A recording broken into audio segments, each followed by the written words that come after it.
Hello friends, good morning. Many people ask me what are the various complications of COVID infection, COVID-19 infection. So let me tell you, it's enormous. It is said that around 15% to 90% of people with corona can have differing neurological manifestations. The simplest being headache. That occurs in around 15%, 15% of the population. It is called intense headache, usually in the bifrontal, in the front part of the brain. The cause may be a meningeal, or the covering of the brain getting inflamed, or the brain substance getting inflamed, or maybe because of low oxygen or some other factors. So headache is common.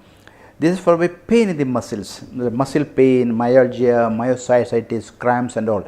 This also forms in a large majority of patients can have muscle pain. Then thirdly, you can have loss of taste and loss of smell, quite common. Around 88% of the people can have loss of taste and loss of smell. It's so disturbing that you get some sort of a foul smell, foul taste, and you wouldn't be able to take anything, because I suffered. That's why I am telling you like this. It's a very nasty experience. So loss of taste and loss of smell. Then they'll have problem with the sleep, insomnia or lack of sleep at night, and excessive daytime sleepiness during daytime. So more sleep in the daytime and less sleep during night. That's also quite common. These are the commonest things. If I tell you, these are the most common problem with the corona infection. Then of course there are many other problems, starting from the muscle to the brain. Okay, so stroke is also quite common. I have seen patients with COVID getting infection with strokes. 5 to 6% of the population are getting stroke. The stroke may be a ischemic stroke. That means the arteries getting occluded. That means there's a clot forming in the blood vessels, and this is getting occluded, giving rise to weakness, hemiplegia or something like that. Or it can be a bleeding into the brain. It's called a hemorrhagic stroke. There is one more type of stroke called venous strokes, where the veins in the brain getting occluded. It's called a cortical venous occlusion, or the venous sinus getting occluded. That's a cerebral venous sinus thrombosis. This would manifest as headache, vomiting, epilepsy, then features of rise, tension, depression, like altered sensorium, sometimes getting a weakness or a fit. That's also quite common. These types of strokes is quite common in young people, because I have been seeing many young people getting stroke with the COVID infection, either during the recovery stage or maybe after 1 to 2 weeks. So it's quite common. Then of course there are meningeal infections or meningitis or encephalitis. Both those two are, I think it's rare. Then of course there are problem like limbic encephalitis, ADM, acute disseminated encephalomyelitis, necrotizing encephalitis, brainstem encephalitis, and multiple cranial nerves getting affected, like Bell's palsy. There's a weakness of face due to facial droop or something like that. It's called a facial Bell's palsy like phenomenon can occur due to the same. 12th nerve, the tongue weakness can occur, or other cranial nerves. There are many cranial nerves on either side, 12 on right side, 12 on the left side. These can get inflamed and get weakness. Okay, that's a polyneuritis cranialis. Other thing is they can have a more chance of getting fits, epilepsy, more chance of getting epilepsy, more chance of getting a seizure or stroke, then different headache and brain involvement due to various forms like ADM, vasculitis, vasculopathy, ischemic stroke, hemorrhagic stroke. Okay, and more incidence of Parkinson's and more behavioral changes, more chance of getting a dementia.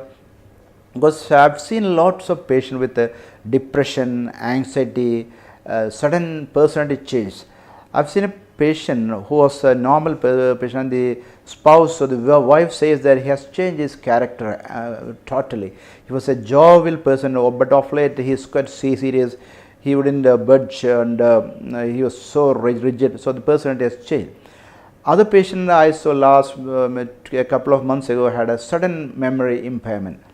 So he lost his memory for so he was doing every activities normally. Of late he has changed his the memory has gone.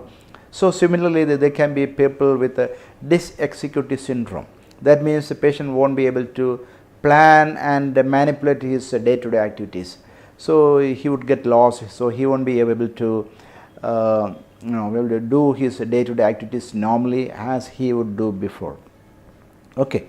Then there are brainstem encephalitis, encephaly involve the brainstem, and some people would be having a breathing issues that could probably due to the medulla getting affected, because medulla is the area where it is subserving your respiration, your heart, everything is being controlled by that. If that medulla gets inflamed, this causes breathing issues, breathing difficulty, respiratory failure. So that's also well reported. The spinal cord can get affected. That's this part, that is which would connect from the brain, and every nerve comes out of the spinal cord.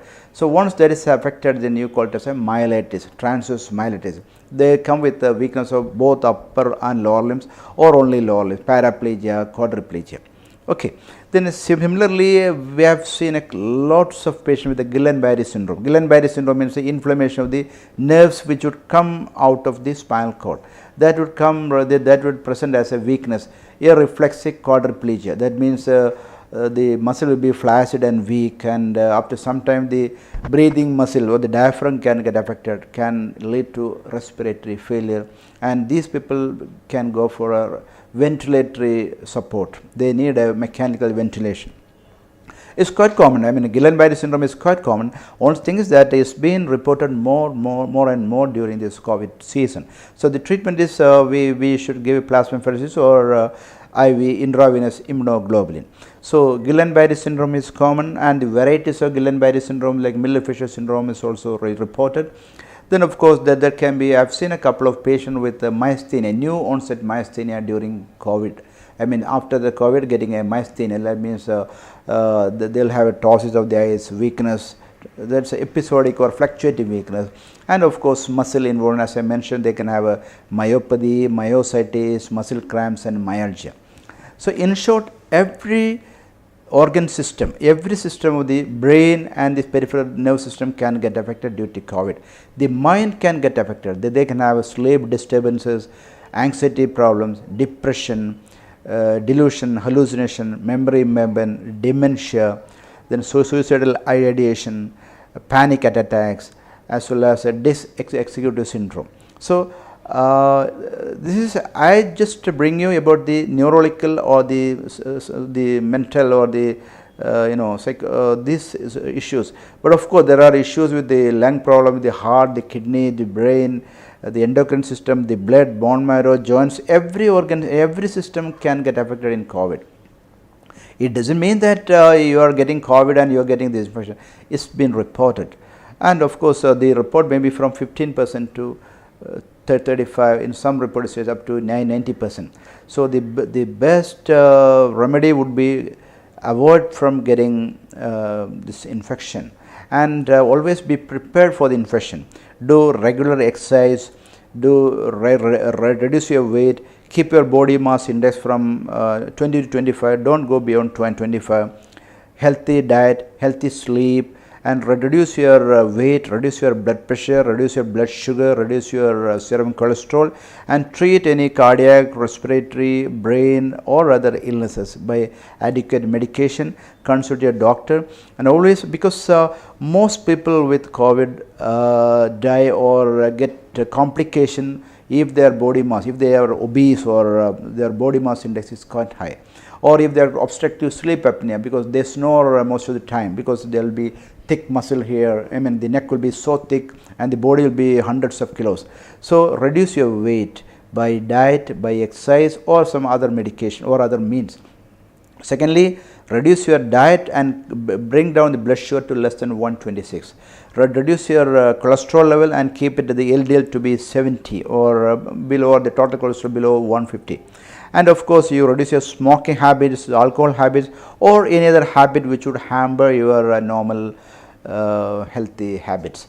Okay, so this is in short regarding the COVID and the COVID related neurological problem, and the only solution is be active, be alert, be physically, mentally active, involved in all activities like sports or music, dance, or try to lead a stress-free life and avoid all risk factors which would accumulate and would lead to a metabolic syndrome, thereby diabetes, hypertension, stroke and other complications. So I hope I could give you a bird's eye view on this neurological aspects and COVID. Thank you very much. Bye.